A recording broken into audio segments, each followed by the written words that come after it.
আসসালামু আলাইকুম এণ্ড নমস্কাৰ। সো আজি মোৰ এই ব্লগটোত এই আমাৰ লয়াৰ আসামৰ যিটো ইস্তেমা হৈ আছে, লয়াৰ আসামৰ টোটেল 12টা ডিষ্ট্ৰিক্ট মিলাই কিনে এটা ইস্তেমা হৈ আছে। আমাৰ এইটো গৌৰীপুৰ থানাৰ অন্তৰ্গত। এইটো আপোনাৰ আলমগঞ্জ গৌৰীপুৰৰ মাজতে হয় একচুৱেলি। তো ইয়াতে ইস্তেমাৰ ডেট ফিক্স হৈছে আপোনাৰ ডিচেম্বৰৰ 21, 22 আৰু 23 তাৰিখত। ইয়াতে কি হয়, আমাৰ যিকেইটা মুছলিম ফ্ৰেণ্ডছ আছে সিহঁতে সবে গম পায় ইস্তেমা মানে কি। বাকী যিবোৰ আমাৰ নন মুছলিম ফ্ৰেণ্ড আছে সিহঁতক মই ক'ব খোজোঁ যে ইস্তেমাটা হৈছে আমাৰ ইছলাম ধৰ্মৰ এটা ধৰ্মীয় সভাৰ নিচিনা।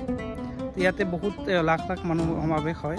ইয়াত বহি কিনে চবে ইছলামৰ ধৰ্মৰ বিষয়ত কিবা আলোচনা হয়।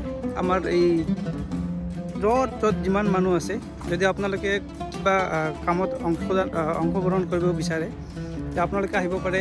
এইটো এড্ৰেছটো হ'ল আমাৰ